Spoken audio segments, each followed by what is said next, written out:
Hi, this is the NX04, and today we're going to build a super fast Guardian XP farm that's designed to let you collect and use XP quickly and efficiently, so that you can enchant, combine, and mend your gear with ease. This farm can produce XP faster than you can absorb it, which is at 180,000 XP per hour, and plus it gives roughly 90,000 drops per hour if you have looting 3. All this from a farm that you can speed build in under 30 minutes. And you don't even need to drain the ocean monument. In fact, you don't even need to remove any part of the monument or kill the Elder Guardians if you don't want to, though it might be helpful just so that you can fix any errors more easily without the effects of mining fatigue. In case you didn't know, Guardian XP farms are particularly fast because players can only absorb 10 XP orbs per second, regardless of what value the individual XP orbs have. And Guardians drop orbs that have a higher average value than other types of mobs. This ends up being surprisingly important. Guardian XP farms can let you absorb XP 3 times faster than an Enderman farm, for example. And this lets you get from level 0 to 30 in as little as 28 seconds, and from level 27 to 30 in merely 6 seconds. Guardians only spawn within the bounding box of an ocean monument, and we can concentrate the spawns in a corner of the bounding box by placing the player high in the sky a couple chunks away in an ordinal direction. The intersection of the spawning sphere around the player and the monument bounding box gives a nice deep volume of water for Guardians to spawn in. The rest of the spawning sphere around the player remains pretty much empty. It's mostly air and open ocean, and a little bit of the seafloor. You might get a couple of drowns in the ocean at night, and perhaps a few other mobs in small underground caves, but for the most part, the mob cap will be nearly filled with Guardians from this little corner of the monument bounding box. Like many other Guardian farm designs, soul sand bubble columns are used to push Guardians up to the water surface. The Guardians go through a layer of scaffolding and jump around randomly on top until they touch a portal and teleport away. Many other farm designs use flowing water to flush the Guardians towards the portals, but Guardians tend to swim against the direction of flowing water, which slows the process. So random jumping on scaffolding actually compares fairly well in terms of performance, and it takes less time to set up. The waterlogged scaffolding also serves as a sort of roof that drastically enhances the rate of Guardian spawns underneath it. Any Guardians that aren't within this collection area will tend to sink down until they despawn when they're more than 128 blocks from the player. Once in the Nether, the Guardians show up in this special portal elevator that has scaffolding on each side. Since Guardians jump around when out of water, they work their way up the scaffolding until they reach the top. When this fence gate is closed on top, there is no exit for the top layer of scaffolding, so this becomes a temporary holding chamber for the Guardians. The scaffolding also prevents entity cramming, and just like ladders and vines, it allows hundreds of Guardians to accumulate here without injury. This is important because mobs that go through the portal need 15 seconds of cooldown before they can teleport again, and so their time in the holding chamber lets many of the Guardians achieve this cooldown period. After 15 seconds, a hopper clock opens the gates to the holding chamber, releasing the Guardians, typically well over 100 of them, back into the portal in one big batch to be sent to the overworld. Any Guardians that have not fully cooled down will simply work their way back through the portal elevator to be released in a later batch. When the Guardians arrive in the overworld, they show up by a drop shaft that deals enough fall damage to bring them to just a few hit points shy of death. From here, they jump into a water stream that pushes them into scaffolding again, which causes them to jump up through the scaffolding to a space between 2 waterlogged ladders. These ladders prevent entity cramming, and the fact that they're waterlogged not only keeps the Guardians from screaming, it also provides the water source for the item streams of the farm, letting a series of hoppers collect the drops for storage. Items from the Guardians bump into these chests, which are just a bit smaller than the usual block, and this lets the items travel over an additional parallel row of hoppers. But this is just an example of what you can do. Feel free to change this out to fit your tastes. More storage, item sorters, shulker box loaders, or your favorite cactus. It's up to you. The player stands underneath this double chest, separated from the Guardians by a fence. The fence has a hitbox extended half a block above it, which keeps the Guardians trapped in place, but it still lets the water flow over it, so that the drops can escape. And despite being so close to the Guardians, the player is perfectly safe in here, because Guardians can only target players that are at least 3 blocks away in distance. This farm is configured mainly as an XP farm. You don't really AFK at this farm, because the farm can easily supply you with XP as you need it. There's no point in building up your experience levels because XP is used less and less efficiently as you go up in levels. For example, 1400 XP can get you from level 0 to 30, but another 1400 XP can only get you to level 39. And at level 174, 1400 XP won't even get you to the next level. And when it comes to enchanting, it's actually the levels that are important, not the XP. To use the farm, kill the whole batch of guardians with a single swipe of a sweeping edge sword. Stand close to the water when you want to collect XP from the farm, and step a little away when you want it to stop. Another batch of guardians will arrive as you use your XP on enchanting, combining, and mending. And when you're ready for more XP, kill the next batch of guardians to keep going. You'll get a little bit of damage from the Thorns-like effect of the guardians, but this is minimal. The Thorns effect doesn't stack when you kill multiple guardians at the same time, and you're killing over 100 guardians with a single swipe. You're not even attacking very often, maybe once every 30 seconds, and so you can easily recover from the small amount of damage that you get from the Thorns between these attacks. The farm also provides you free food in the form of raw cod, which automatically replenishes if you hold it in your offhand, and this provides enough food for you to stay at full health, even if you're not wearing any armor. Okay, let's get to building. You'll need to find an ocean monument first, of course. Monuments are perfectly square when viewed from above, and are always located at the center of a 4-chunk by 4-chunk area. They nearly fill up this area, coming just 3 blocks short on each side. All monuments have the same outside structure, and they're always at the same altitude. Find the illuminated arches at the entrance to the monument, and pick a corner of the monument to the left or right for your build site. Choose the side that has the lower seabed and fewer underwater hills for the best results. Go to the corner of the monument and place a lily pad at the water's surface, directly overhead. Press F3 and G to bring up the grid lines, and you should see the corner of the chunk, 3 blocks diagonally away from the monument. Turn around 180 degrees to face the center of the monument, and lay down 3 lily pads. Then place 2 blocks underneath the one at the end. Replace the temporary block at the water surface with the scaffolding. Place a torch on top, and extend the scaffolding by 3 in each direction, and then extend the scaffolding from the ends to connect the corners of a square, and then fill in the square.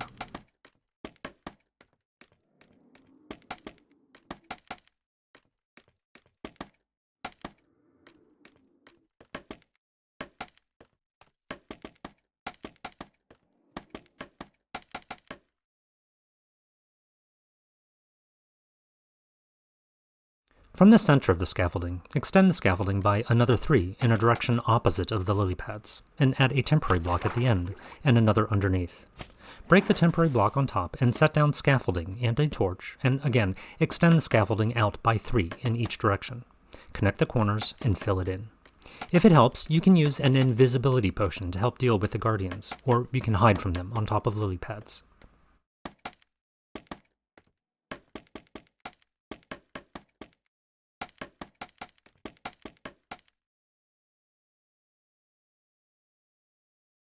Place obsidian blocks along the long sides of the scaffolding area and build out the portal frames with a couple of torches on top. Put guardrails along the open sides, again with a torch on top, and repeat this process to make another scaffolding area over the monument. Remember to remove any lily pads from the scaffolding when you're done.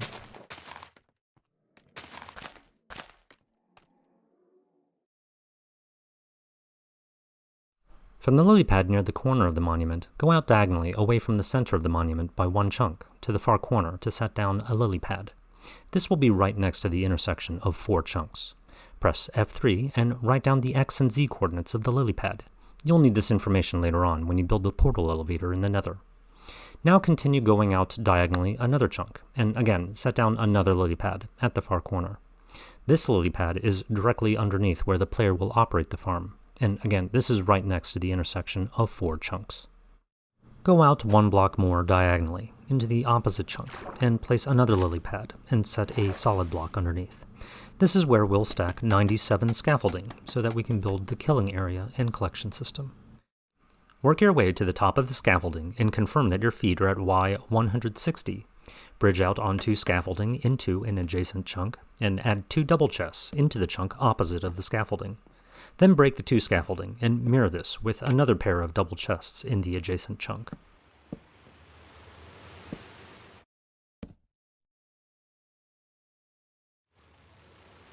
Point 6 hoppers into these double chests and add rails and minecarts onto the hoppers on the end, with stopping blocks to keep the minecarts in place.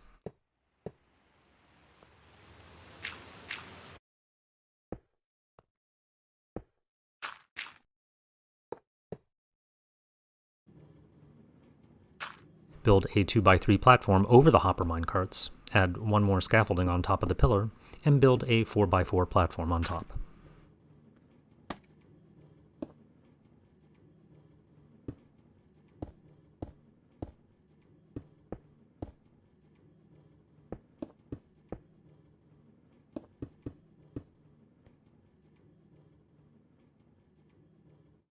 From the 4x4 platform, bridge out on 6 chests, convert them into double chests, and repeat this for another row of double chests.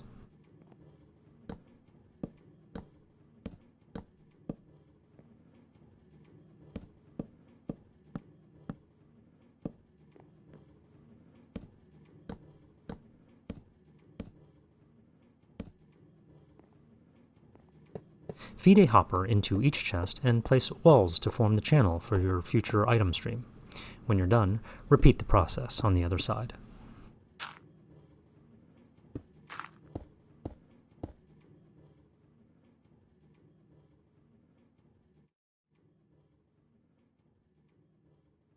Now go to the 2x3 platform and place scaffolding over the minecarts, and form a border around the 2x3 platform and build it up to 3 blocks in height.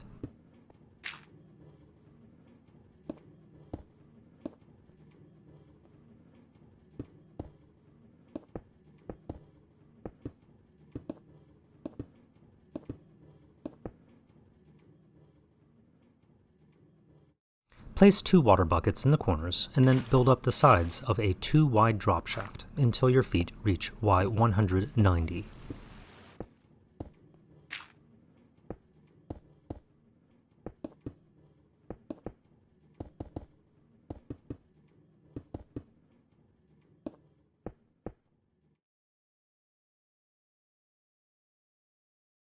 Place a portal frame at the top of the drop shaft with a torch on top to spawn-proof. Create a wall behind the portal frame so that the only opening is towards the drop shaft, and then finish the drop shaft around the portal so that the opening from the portal to the drop shaft is 2 blocks high. Light the portal to go through to the nether. When you reach the nether, break the portal that you just came through and work your way up to Y121. Dig a short tunnel and use it to explore overhead for a bedrock block at Y126 or Y127. You can use the targeted block information on the right side of the debug screen to figure out the Y coordinate of the block that you're looking at. When you find one, place ladders going all the way up to the bedrock block, and press and hold down both the forward and jump keys as you throw an ender pearl straight at the ladder, and you should reach the nether roof with a little bit of damage. Now take the X and Z coordinates that you wrote down earlier, divide each by 8, and round down. Pillar up on 62 scaffolding at this location until your feet are at Y190, and build a portal frame on top.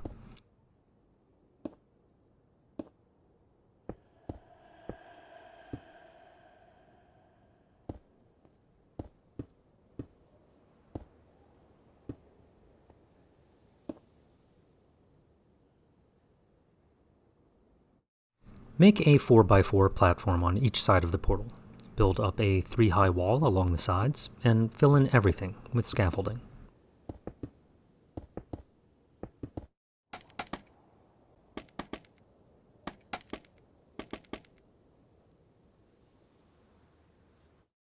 On the top layer, remove the 4 scaffolding blocks right next to the portal opening, and replace them with fence gates, and then cover up the top layer with solid blocks.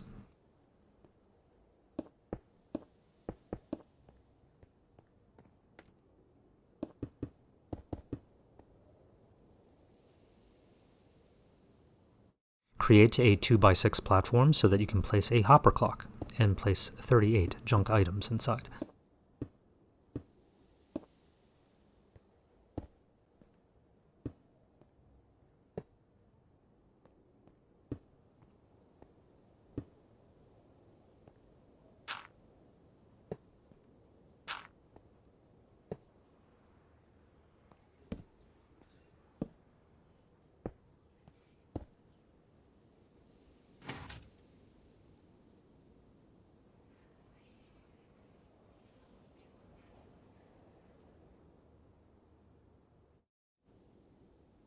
Add redstone dust as shown so that the gates alternate between opening for 15 seconds and closing for 15 seconds. Break one of the obsidian at the top of the portal frame so that you can hop into the chamber and confirm that the gates are all working with the correct timing. This is an important step to make sure that the game won't crash later on. When you're confident that it's working, finish the portal frame again and light the portal to go through.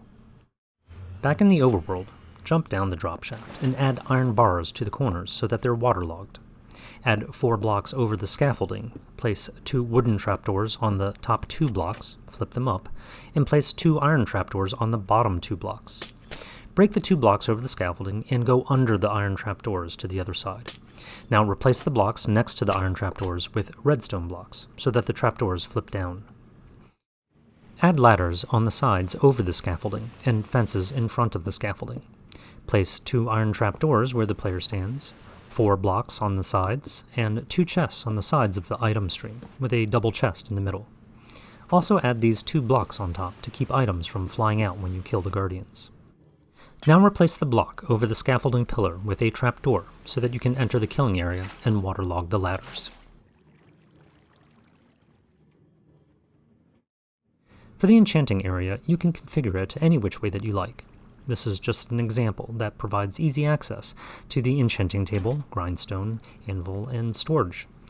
These pistons give you an easy way to reroll your offers at a slightly lower enchantment level if you don't like your level 30 offer, since each piston will block 1 or 2 bookcases when extended. Go back to the spawning area at the monument and light the portals. Start laying down soul sand directly underneath the scaffolding, making an effort not to box yourself in as you lay down the blocks. Again, an invisibility potion might be helpful if the guardians start to harass you too much. A magma block off to the side might be helpful too, so that you can take a breath underwater. Just remember to crouch down to prevent damage when standing on it. If you're not sure how well your PC or server will be able to handle all the guardians from this farm, I recommend that you start by adding only a quarter of the soul sand for the farm at first. That's a 7x7 section. If all seems well, you can then gradually add more and more until you start to see performance issues, and then maybe remove some of the soul sand as needed. And keep in mind that the rate of guardians in this farm will be impacted by other players, where there are, and what they're doing. And it will likely be impacted by upcoming changes in 1.18. I'll update the video description as I learn more. As I mentioned before, this isn't really intended as an AFK farm for XP, but if you really want to do this, place this trapdoor so that it pushes you close enough to always absorb XP, and then set an auto-clicker or macro to swipe at the guardians every 30 seconds or so. Keep raw COD in your offhand and hold down the right mouse button, either with software or a physical piece of tape on your mouse. The food will keep you in full health, even without any armor, but you'll be able to attack more frequently if you wear more armor. Depending on your situation, if you want to AFK for drops instead of XP, it might be more convenient to put the grinder in the nether instead. Just make a portal directly beneath the portal elevator that dumps guardians into a pit of soul campfires sitting on hoppers that feed into chests. Ignite or break this portal to configure your farm for either XP or drops, depending on your needs. Also be sure to check out the video description for other potential changes that you can make to this farm.